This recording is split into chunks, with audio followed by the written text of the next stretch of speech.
Oke. Assalamualaikum warahmatullahi wabarakatuh. Waalaikumsalam warahmatullahi wabarakatuh. Oke, pada kali ini kita akan belajar dua materi kimia. Yang pertama itu tentang korosi, kemudian yang kedua itu tentang bagaimana menentukan asam dan basa. Tapi sebelum itu, cara belajar kita kali ini beda nih. Soalnya kita masuk ke web dan memasukkan kode. Jadi belajarnya bakal lebih seru.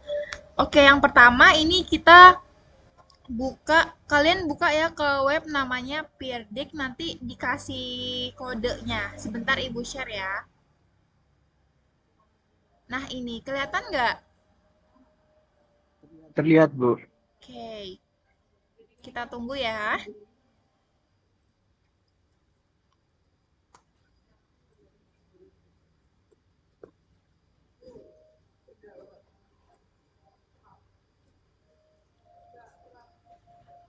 Oke, sudah ada yang join nih, ayo kita mulai.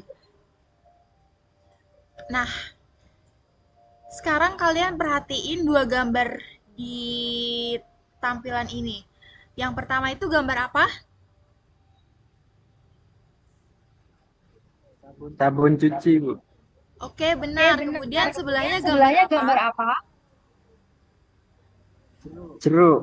Oke, jadi mereka itu kelihatan sama nggak sih, sama-sama hijau, tapi kalian tahu nggak ya apa yang berbeda dari mereka? Bentuknya, Bu. Oke, benar. Tapi namun selain itu ada sesuatu juga yang beda. Tapi sebelumnya kalian jawab dulu pertanyaan ini. Bagaimana rasanya sih ketika kalian menyentuh sabun?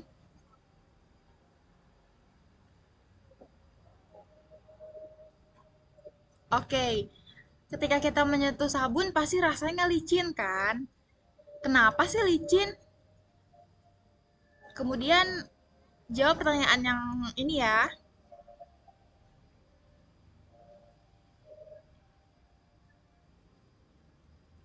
Ya, benar. Jadi ketika kita mencicipi jeruk nipis itu ada rasa asam. Nah, kenapa sih rasanya asam? Kenapa sabun rasa licin? Sedangkan jeruk nipis itu terasanya asam gitu. Nah, karena mereka itu mempunyai sifat yang berbeda. Sabun itu bersifat basa dan jeruk nipis itu bersifat asam. Jadi, kita akan belajar cara menentukan asam dan basa. Jadi, asam dan basa itu bisa ditentukan menggunakan dua indikator. Indikator pertama itu indikator buatan. Indikator buatan itu contohnya kayak lakmus, pH meter, dan indikator universal. Tapi ada beberapa bahan kimia yang dalam indikator buatan itu dapat berbahaya kalau dibuang secara tidak benar, sehingga itu dapat mencemari air dan tanah. Nah, maka dari itu ada solusi dari dampak negatif yang disebutkan tadi, yaitu indikator kedua, yaitu indikator alami. Indikator alami ini lebih ramah lingkungan dan lebih aman bagi kesehatan manusia. Contohnya itu ada kubis merah, ada yang berubah dari merah pada asam dan hijau pada basa. Kemudian kunyit yang tetap kuning pada asam, kemudian berubah coklat kalau dalam basa. Kemudian ada buah bit, itu merah muda ketika asam dan ungu ketika basa. Jadi cara menentukan asam dan basa itu contohnya kalau dalam kunyit ya, yang pertama itu siapkan indikator dengan mencampur bubuk kunyit dengan air untuk membuat larutan. Kemudian uji zatnya, tambahkan setetes larutan kunyit ke dalam bahan uji atau usap kertas yang telah diolesi kunyit di atasnya. Kemudian itu hasilnya kalau misalnya asam, dia tetap kuning dan basa itu berubah menjadi coklat kemerahan. Jadi kunyit itu bereaksi dengan basa, bukan asam, karena senyawanya kurkumin. Oke, jadi setelah penjelasan tadi kita masuk ke kuis ya. Nah, dijawab pertanyaan yang pertama, indikator alami lebih aman dan bermanfaat daripada indikator buatan. Nah, kalian setuju atau tidak setuju nih? Oke, jadi jawabnya setuju ya. Setuju karena indikator alami itu lebih aman, lebih aman pada lingkungan maupun kesehatan.